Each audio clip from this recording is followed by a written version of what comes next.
Саламатсыз ба? Саламатсызба, қайырлы күн. Қайырлы күн. Жақсы естіліп тұрмын ба? Жақсы. Мен ше? Иә, жақсы естіліп тұрсыз. Ендеше бастайық. Жастар лайф эфиріне қош келдіңіз. Бүгін бізде қонақта Эльмира Отар, әлеуметтанушы. Ендеше бастайық. Эльмира ханым, соңғы жылдары жастар арасында отбасы құндылығы бойынша қандай өзгерістерді байқап жүрсіз? Жалпы отбасы құндылықтары, тек қана жастар емес, бұл туралы айтып өту керек. Арнайы консорциум бар, осы отбасылық, гендерлік және демографиялық саясат саласындағы осы 15 зерттеу ұйымы қосылған. Бұның барлығы осы әйелдер істер және отбасылық демографиялық саясат жөнінде ұлттық комиссия құрамында жасалынып жатыр. 15 ұйым осы отбасы мәселелері туралы зерттеу жүргізеді жыл сайын. Осы материалдарды қарастырған кезде, осы эфирге дайындық кезінде Қазақстан қоғамдық даму институтының мәліметтерін қарастырдым. Себебі бұл институт осы отбасы туралы 2 жылда бір рет ұлттық доклад жазады екен, және отбасының әлеуметтік ахуалын зерттейтін факторларын зерттейтін зерттеулері бар екен. Сондықтан қызықты мәліметтер содан көруімізге болады. Жалпы отбасы қазіргі кезде біртіндеп біз негізі құндылықтар бойынша дәстүрлі отбасы жатамыз, бірақ рационалды құндылықтар да бар. Бұл қазіргі кездегі экономикалық нарықтық қоғамның негізгі сұраныс болып табылады.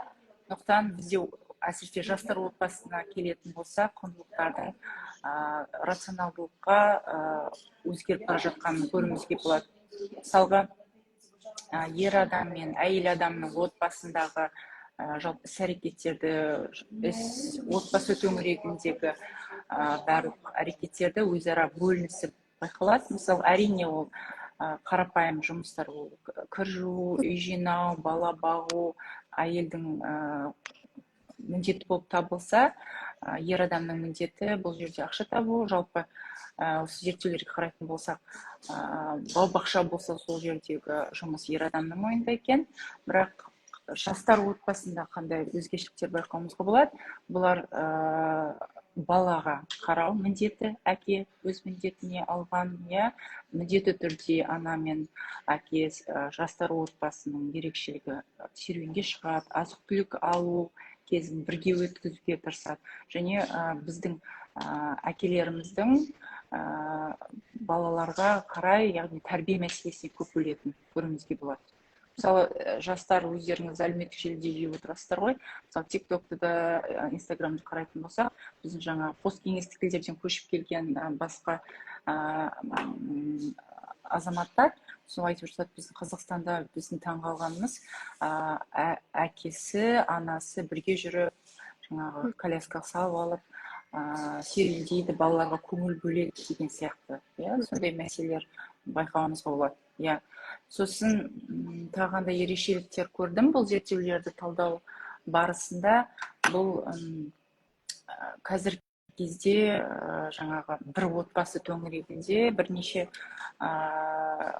ұрпақ емес, поколение орысша айтқанда, қалай айтуға болады қазақша, жастар тұрады, үлкендер, яғни ата-әжелер тұрады, одан кейін әке-шешелері тұрады, содан кейін жас отбасы тұруы мүмкін. Онда кеңейтілген отбасы дейді, немесе кеңейтілген отбасылар кездесіп отырады, бірақ көбінесе осы дәстүр сақталған, көбіне оңтүстік өңірлерде кездестіруімізге болады. Бірақ жалпы Қазақстан бойынша қарайтын болсақ, осы 20% жастардың 20 ғана пайызы деп айталамын. Себебі бұл алдыңғы 10 жылдықтармен салыстырған кезде төмендеген, яғни жастар бөлек тұрса, бөлек институт ретінде бөлек тұруға тырысады. Осындай тенденциялар байқауымызға болады. Ал осы қазіргі таңда қоғамда жас отбасылар тап болатын негізгі қиындықтар қандай? Әрине, бізде жаңағы қазір айтып шықтық, нарықтық қоғамда тұрамыз деп. Және біз кеңейтілген отбасылар азайып, нуклеарлы отбасылар көбейгендіктен, нуклеарлы отбасы дегеніміз, яғни анасы және әкесі тұратын балалармен отбасы, нуклеарлы отбасы дейміз. Осындай отбасылар көбейгендіктен бұның да кемшіліктерін көруіміз болады. Қандай мәселелерге кездеседі деген кезде бұрынғы кездері, яғни оңтүстік өңірлерде көбірек кездеседі. Бұл ұрпақаралық бір-біріне жәрдем жасау, жастар қазір бізде жұмыс басты.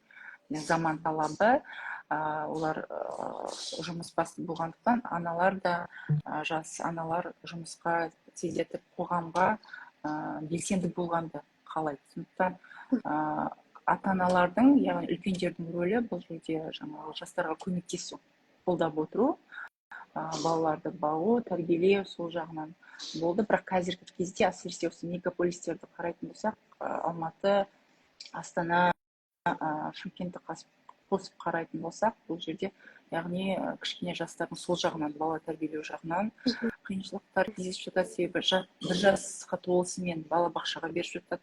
Қазіргі ясли саттардың көбеюі соның белгісі, сұраныстың белгісі. Сосын жастардың қазіргі отбасылардың кездесіп жатқан тағы бір мәселелері, ол психология, яғни бір-біріне бейімделу, үйренісуі, белгілі бір дағдарыс айтады ғой, бастапқы 3 жыл ол екі жастың бір-біріне бірігу кезеңі деп. Бұл жерде де бөлек тұрғандықтан көбінесе ата-ана рөлінде негізі кеңейтілген отбасыда осы отбасылардың беріктігіне аса көп көңіл бөлу, жаңағы бала тәрбиесіне баланы тәрбиелеу, немерелерін тәрбиелеу функциясын өзіне алған кезде жастардан өздеріне бір-біріне көңіл бөлуге мүмкіндігі болады. Бірақ әрине әр отбасыға байланысты. Кейбір отбасыларда керісінше әйел заты отбасына көңіл бөле алмай жатады. Қонақ жайлылығымыз бар, үлкендер тұрған отбасыда қонақтар көп болады деген сияқты. Яғни оның кемшілік жақтары бар, позитивті жақтарын қарайтын болсақ, осы. Сосын тағы қандай мәселелер кездесіп жатады, яғни материалдық қиыншылықтар. Нарықтық заман болғандықтан айтып өтейін. Бұл жерде яғни жастардың жалақы, олар енді ғана жұмысқа тұрып жатқандықтан, жас болғандықтан, белгілі бір материал деңгейге жету үшін тәжірибе керектігі, жұмыстың істеу стажы дейді ғой, тәжірибесі, уақыты, жылына байланысты жалақы аз болуы мүмкін. Сондықтан кішкене жастар сол жағынан, материал жағынан қиналады. Яғни тұрғын үйдің қымбатшылығы, бірақ мемлекет тарапынан біршама көмектер беріліп жатыр. Жастарға арналған тұрғын үй бағдарламалары деген сияқты, біршама мемлекеттік бағдарламалар бар, бірақ сонда да осы жастарды көбінесе осы материалдық жағынан қамтамасыз ету, яғни қиыншылықтарды кездесетінін көруімізге болады. Сосын жаңағы әлеуметтік желіні қайтып айтатын болсақ, бұл жерде жаңағы идеалды отбасы, идеалды материалдық жағдай бар отбасы, бәрі идеализацияланғандықтан жастардың өздеріне деген талабы мен сұранысы қазір жоғары. Сондықтан осындай материалдық қиыншылықтардан психологиялық қиыншылықтар туындап жатады отбасылардың. Сондықтан осындай бір-бірімен байланысқан проблемалар жас отбасыда кездесіп отырады. Ал сіздің ойынша берік отбасының негізі не деп ойлайсыз? Берік отбасының әрине ең біріншісі ол махаббат. Біздер білеміз, махаббат деген түсініктің астарында көп зат жатыр. Ол сыйластық, бір-бірін қабылдау.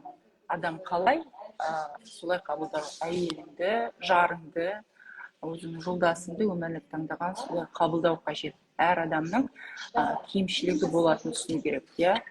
Белгілі бір махаббат дегеніміз не? Өзін ол белгілі бір деңгейде құрбандыққа шалу болуы мүмкін, үндемей қалу, түсіністікпен қарау, сонымен қатар махаббаттың астында адалдық жатыр. Махаббат сезімі болу керек берік отбасында бірінші кезекте. Екінші кезекте ол сенім болу керек. Яғни ең басты жас отбасыларға айтатын бір-біріне деген сенімді жоғалтпау. Оны құртып алмау керек. Оны кәдімгідей отбасының бір тұғыры ретінде сақтап отыру керек. Ол шынайылық болу керек, бір-біріне айтылған сөзіне тұру, жастардың осы сенімді құрайтын осылар. Сонымен қатар бір-бірін түсіністік, әр екі жас қосылған кезде ол екі түрлі отбасынан бізде айтады ғой, отбасы ол шағын мемлекет деп. Яғни әр отбасыдан келген түсіну керек. Бір-біріне адаптация болады, бейімделу болады. Жаңа психологтар айтады ғой, дағдарыс кезеңдері болады. Соның бәрін түсінушілікпен, түсіністікпен қарау керек. Сонымен қатар сыйластық болу керек, ортақ мақсаттар болу керек. Мысалы, егер өздері жас болып қосылған отбасы, мысалы, бір тоңазытқышқа алу үшін, өздері екеуі тиын құрап, оны алады, мысалға. Сондай құндылықтар болса отбасыда, мысалы, олар ажырасар алдында ойлар еді, мың рет ойланар еді, мына тоңазытқыш ең болмағанда, мына тоңазытқышты бірге алдық қой деген сияқты белгілі бір барьерлер болар еді. Осындай, яғни ортақ мақсаттар болу керек жас отбасыда. Бір-бірін қолдау керек, дәстүрлерді қаріптеу керек. Қазіргі, яғни дәстүрлі құндылықтар мен заманауи құндылықтарды бірге алып жүру керек. Жастардың көзі ашық болу керек, білімді болу керек. Әрине, әр жастың отбасы құрған, бұл қай отбасыдан шыққаны ата-ананың да тәрбиесіне байланысты. Бізде өкінішке орай арнайы курстар жоқ. Бізде қалай айтады, сен баланы үйретпе, өзің іс-әрекетімен көрсет дейді. Сондықтан отбасы негізгі құндылық ретінде әр отбасыда үлгі ретінде көрсетілу керек. Мысалға, сосын жастар түсіну керек, қазір мысалы ажырасудың тенденциясы көбейіп жатыр, статистикалық мәліметтерге көретін болсақ. Бір кезеңдерде көбейді, қазір бәсеңдеу келіп жатыр. Білесіздер, ковид кезінде осы отбасылық проблемалар көптеп шықты ғой. Сол кезде көбею байқалды, бірақ одан кейін төмендеді. Бірақ осы жерде отбасылар бір-бірін, яғни қалай үлгі болу керек, соны түсіну керек.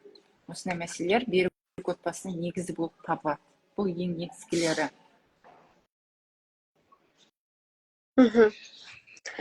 Рахмет көп. Ал осы биыл елімізде отбасы күні жаңа концепция бойынша тойланды. Бір апта бойы түрлі іс-шаралар өтті. Осы тектес шаралардың маңыздылығы қандай? Шынымен де осы жылы қыркүйектің басында күшті отбасы күнін атап өтуге апталық болды. Әр күн белгілі бір мақсатқа бағытталған болды. Ол өте керемет шара болды. Мысалға айтатын болсақ, жаңағы дәстүрлер тарихын сақтаймыз, болашақты құраймыз деген. Бұл яғни өткенді де дәріптеу, қазіргіні бағалау, болашақты да ойлау деген мағынаны білдіреді. Мысалы, отбасын жоспарлау күні болды. Яғни жас отбасы бұл отбасының өзі үлкен проект, жоба екенін түсіну керектігіне арналған деп жақсы идеясы бар деп ойлаймын. Сонымен қатар саналы түрде ана болу, яғни репродуктивті жағдайға, денсаулыққа аса мән беру. Ол тек әйел ғана міндет емес, ол ер азамат та оның міндеті екенін түсініп, оған көңіл бөлу. Дені сау ұрпақ, мықты отбасы, мықты мемлекет кепілі деген. Яғни бұл жерде үндеу, әр отбасы біздің мемлекетіміздің бір кірпіші ретінде берік мемлекет болу үшін берік отбасы болу керектігін уағыздайтын күн болды. Тағы да жаңа отбасылық демалыстың орнатылуы, яғни отбасылық бірге өткізу, ол бір-біріне, яғни қарым-қатынасына отбасындағы мүшелердің, яғни вклад деп айтады орысша, яғни өз неңді, еңбегіңді, соған күшіңді беру деген сияқты. Осындай керемет апталық өтті.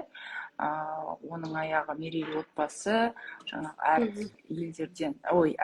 жерлерден келген отбасыларды марапаттау шарасымен аяқталды. Өте керемет болды. Себебі бұл мерейлі отбасындағы үлгі болатын нағыз отбасылар келді. Әр аймақтардан, әр саладан, көбінесе кеңейтілген, үлкені бар, жасы бар, орта буыны бар, керемет, яғни үлгі болатын отбасылар шақырылды. Өте жақсы шара. Бұл шынымен де жаңағы айтып жатады ғой, кеңес үкіметі отырғаннан кейін жаңағы дағдарысқа ұшырадық қой 90-шы жылдар. Бұл жерде күнкөріс болды. Отбасы туралы ойлайтын мұрша болған жоқ, иә, былай қараған кезде.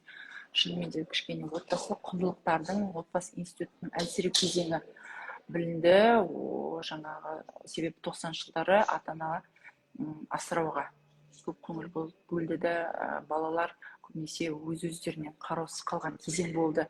Себебі бұл жерде көптеген балабақшалар жабылды, аналары ертерек бір жасқа толысымен жұмысқа шығуға міндетті болды. Сондай сияқты көптеген мәселелер отбасы институтының әсеріне алып келгенімен, біртіндеп бұл институт дәстүрлерін әрине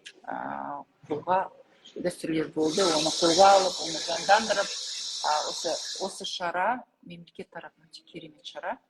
Сондықтан осы шараны қолдаймын және керемет шара деп ойлаймын. Ал осы еліміздегі отбасы институтының деңгейін қалай бағалайсыз? Отбасы институтының деңгейі әрине жаңа айтып өткендей дағдарыстан өтті. Ол да себебі біз білеміз, нарықтық экономика, Карл Маркс айтқандай жаңа экономика базис дейді ғой. Қазіргі заманда бірінші қарын тойдыру керек, иә. Қарын тойған адамның ғана білім туралы, құндылықтар туралы ғана ойлайтын уақыты бар, иә. Сондықтан отбасы институтының қашанда дағдарысы, ол заңды да болуы мүмкін. Кез келген қоғамда, мемлекеттердің, иә, өзінің заңдылықтары болады, ол шарықтайды, шегі болады, құлдырау да болады. Бұл кезеңдерді өте кез келген институт, сол сияқты отбасы институты сияқты, бірақ осы мемлекет тарапынан, иә, шаралардың жасалынып өтуі, сонымен қатар жастарды, үлкендердің тәрбиелеуі, жастар отбасының беріктігіне арналған көптеген шаралардың жасалынуы, яғни осы бұқаралық ақпарат құралдары, оның үшін әлеуметтік желі кіреді, сол арқылы қандай отбасы болу керек деген сияқты, қарым-қатынас қарапайым түрде, қандай болу керек деген сияқты.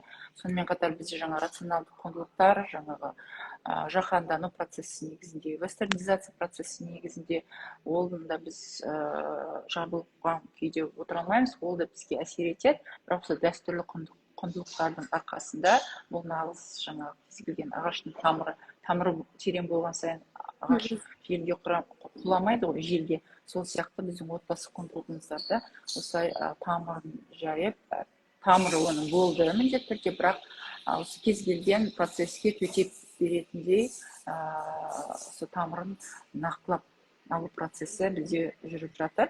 Ол сәтті жүріп жатыр деп ойлаймыз. Себебі ажырасу тенденциясында төмендеп келе жатқан көріністі болады соңғы жылдары.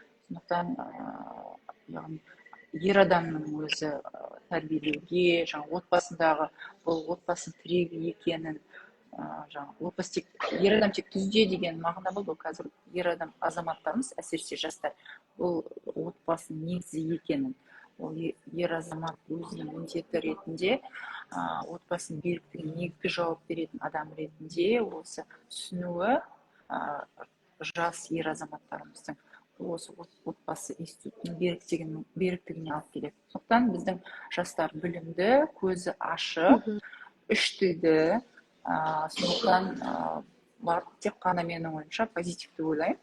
Біздің білімді жастарымызбен, көзі ашық жастарымызбен біздің отбасы институтымыз әрмен қарай нығая түседі.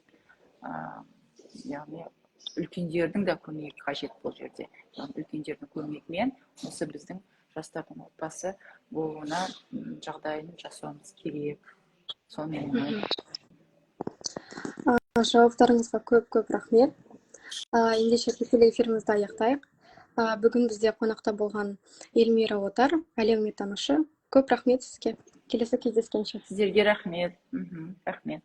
Сау болыңыздар.